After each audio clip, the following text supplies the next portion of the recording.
Hello all. इस lecture में हम एक एंट्री करेंगे जिसमें कि नॉर्मली गलती हो जाती है। तो ये ट्रांजैक्शन क्या है? बॉट ए सेकंड हैंड मशीनरी। तो आपने एक सेकंड हैंड मशीन खरीदी है किससे? वरुण एंड कंपनी से फॉर रुपीज 30,000। तो अब ये देखो यहाँ पे नाम लिखा हुआ है जिससे खरीदा है। तो आप क्या मानोगे? ये आपकी क्रेडिट ट्रांजैक्शन है। ठीक है, 30,000 की।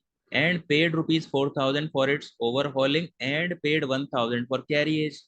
तो यानी कि आपने क्या किया है? 30,000 रुपए की मशीन खरीदी है।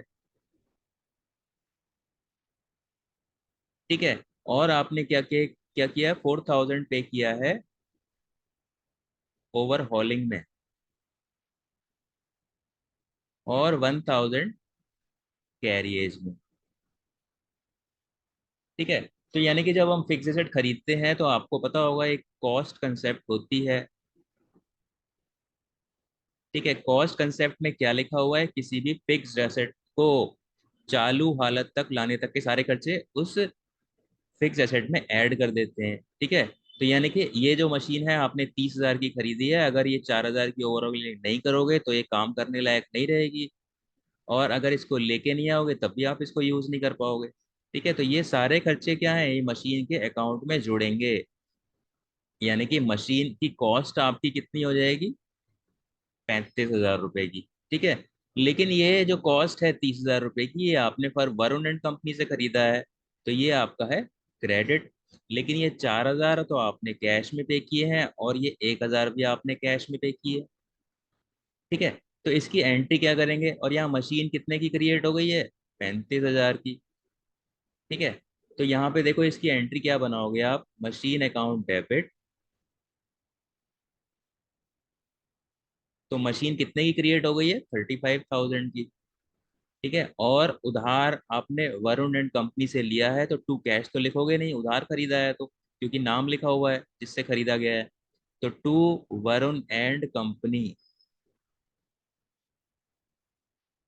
से हमने उधार मशीन खरीदी है 30,000 रुपए की, और हमने ओवरऑलिंग और कैरियज का एक्सपेंस जो है कैश में दिया है। तो यहाँ पे क्या हो जाएगा? टू कैश अकाउंट हो जाएगा।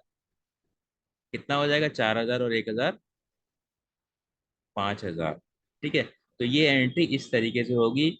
और आपको क्या ध्यान रखना है? ये जो वरुण वाली एंट्री है ये उधार की एंट्री है। और उधार की क्यों है? क्योंकि क्वेश्चन में जब लिखा हुआ है आपने वरुण एंड कंपनी से खरीदा है, तो जब भी जिससे खरीदा है उसका नाम आ जाता है तो हम क्या मानते हैं? उधार है। तो यानी कि ये जो 30,000 रुपए वाली चीज है ये उधार है।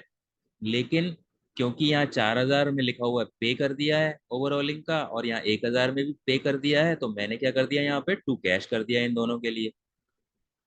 और मशीन की कॉस्ट में आप ये सारा का सारा 35 ऐड कर दोगे, तो वो कॉस्ट कंसेप्ट के अकॉर्डिंग हम ऐड करते हैं। आपको पता होना चाहिए जब भी फिक्स एसेट खरीदी जाती है ऑल द एक्सपेंसेस इनकर्ड, ये जो रूल होता है ये मैं लिख देता हूँ एक बार।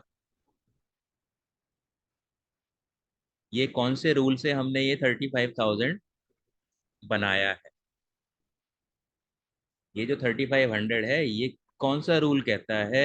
ये रूल कहता है कॉस्ट कंसेप्ट का। और कॉस्ट कंसेप्ट का वो रूल कौन सा है? All the expenses on purchase of fixed assets up to the time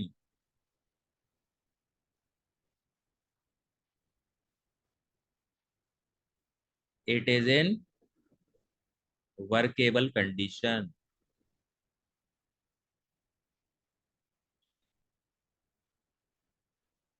are debited to fixed asset account. Debited to fixed asset account लिख सकते हो आप, या फिर आप ये कह सकते हो आर कैपिटलाइज्ड। तो खर्चे को कैपिटलाइज करने का मतलब ही ये है कि आप उसको फिक्स एसेट के अंदर ऐड कर रहे हो उस कॉस्ट को। तो यहाँ पे दो चीज समझने वाली थी कि यहाँ पे मशीन अकाउंट में कितना अमाउंट डेबिट होगा? 35,000 डेबिट होगा अकॉर्डिंग टू कॉस्ट कंसेप्ट। और यहाँ पे वरुण से हमने उधार खरीदी है तो वरुण का नाम आएगा, और बाकी जो कैश में पे किया है वो हम कैश में क्रेडिट करेंगे। तो इस तरीके से हम इस एंट्री को कर लेंगे. So that is it for this lecture. Thank you.